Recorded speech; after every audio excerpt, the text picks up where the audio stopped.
And we are back with Lisa Waterslain in the studio. She comes each week with your garden question. Just what are people talking about out in the landscape? Welcome, Lisa. Thank you.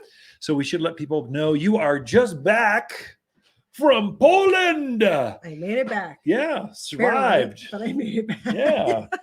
Yeah. So tell us what you're doing there? Why are you in Poland without your boyfriend? Well, I went with my daughter-in-law and the 3 grandkids, and we went to Poland. So, and her mother, who is originally from Poland. So they moved, I think, in the early 80s from Poland to the States. Yep. So it was just fun to go back. I got to see where Maria is her mother, where she grew up, the little village she grew up in, and where her dad grew up in, a little mountain town. But so we were down near Krakow is where we were. Beautiful country. Beautiful country. Oh my gosh. Great people. Great people. Food was good. Lots of chicken, lots of potatoes. Of course. Great You're beer. in Poland. But yeah, lots of spruce and firs and pines, lots of birch. Really interesting. Aspens? Swedish aspen? See many aspens. Seems like Swedish aspens come just a little bit south of there. It was mostly the birch that we saw. But just lovely country. I would definitely go back. I would love to go back in the summer. Take me. They love, because they're kind of like at a Flagstaff elevation. Yeah. So their season's kind of compressed, but they love their flowers. Oh, yeah. So she's like, you got to come back in the summer because they just do beautiful container gardening, hanging baskets. That's kind of their thing. They make the most of the season when they have the season. So I would love to go back. There are some really, it's got some friends on the international level, Poland, actually Ukrainians. Mm-hmm. Ukrainians love their garden centers. Mm-hmm. Czechoslovakia. So they're big into their plants there. And you wouldn't think that, but it's just natural alpine beauty all the time. No, they actually plant it. Yeah. So, and they love more. So I think part of that's just being indoors so long for winter. Yeah. When you finally come out, it's kind of like Montreal.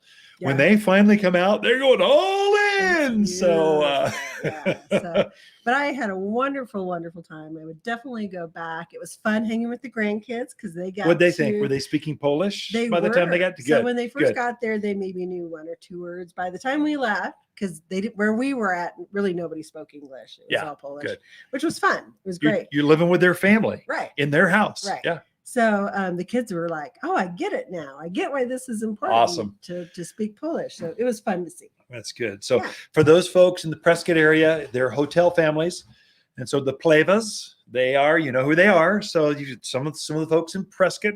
So our boy married into she married. I guess you marry into each other's families. They combined forces. Lanes and Plevas. So we got a strong contingent of Polish folks that we love dearly in our family, and they've just enriched our lives beyond. But Teresa is the first generation born here, American. They've got dual citizenship, so they've gotten back and forth. So it's just fun to see, we love different cultures. We've always taught our family, our kids, God created cultures so that we can enjoy each other in different ways. And so our kids have always taken that and just gone extreme with it.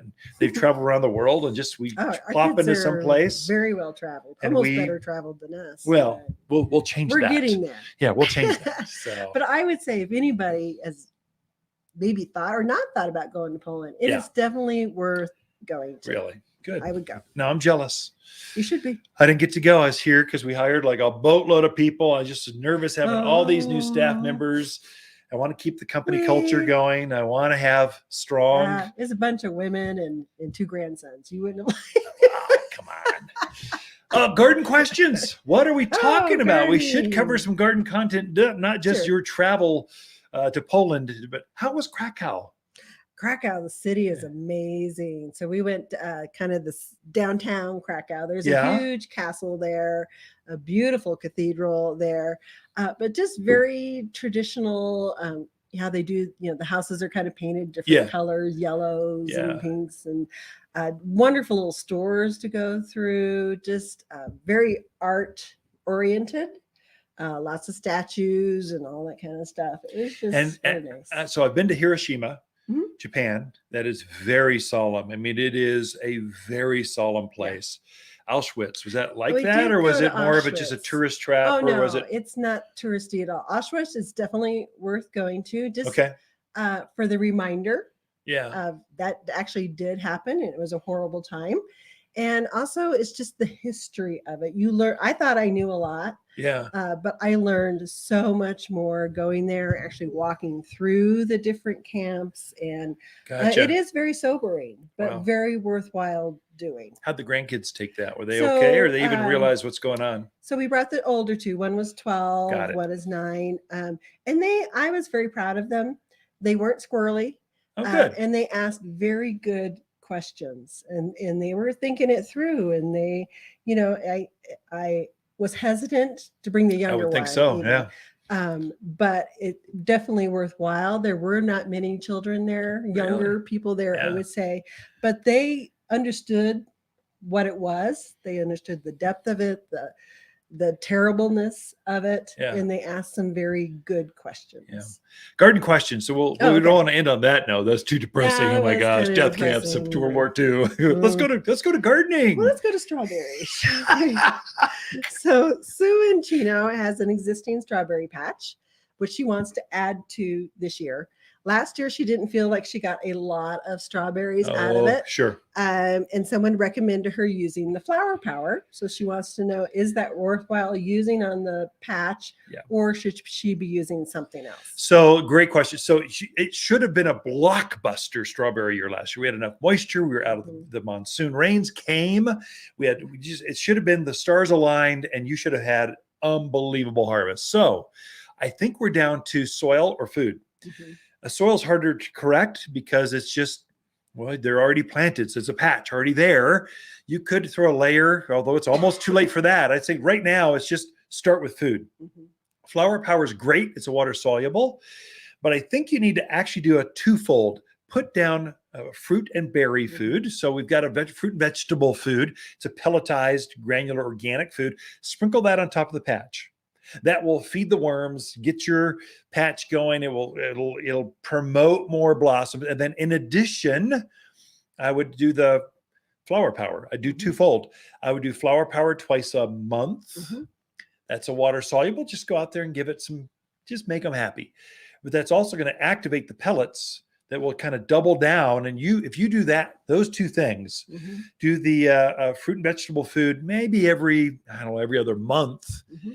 And do the flower power twice a month. So hopefully I didn't get that confusing over the airwaves. Mm-hmm. But that ought to be a game changer. I think that'll get you a really good berry production on your strawberries, especially an older patch. So there you go. Come see us for more. Sometimes you just need to kick them in the pants. Yeah. And the flower power definitely kicks them in the pants. So definitely worth it. All right. Our next question is from Tom in Prescott. So he didn't water his trees much through the winter because we just had so much rain. He wants to know, when should I be getting them back on their regular schedule? Gotcha. So that's great, Tom. You're right on track. I didn't water very much, maybe once a month. It was very irregular because we had so much moisture. Mm-hmm. So, but I am turning my irrigation on, ours at the garden center and at home. We're starting to turn that on. I think April is when you turn your irrigation on. So your timing's perfect. It looks like there's no more moisture in the pipeline, and we're getting up into that late high 70s, 80s. So things are going to dry out. Yeah, hopefully. So now it's time to turn those things on. You're probably watering once a week for established plant trees and shrubs, roses, lilacs, just once a week, especially as they start to bloom. So you're seeing purple leaf plum bloom, ornament. Things are starting to wake up, and they're heavily budded, heavily blooming right now. That's your cue. Turn the irrigation on, because if they get dry while they're in flower, you'll reduce your flowers. So now's the time, Tom. Turn it on. Water them once a week. Deep soak about a couple hours once a week should be enough for a drip irrigation system. And you're going to do that through October. So I've got a handout on that. You can come in and get it. It's how to water here at the Garden Center. For more, Tom, we'd love to help you out. But that is the end of this segment. We just talked too much about Poland and traveling the world. It's nice to be post-COVID anymore. So Ken and Lisa Lain, the Mountain Gardeners. Be right back after this.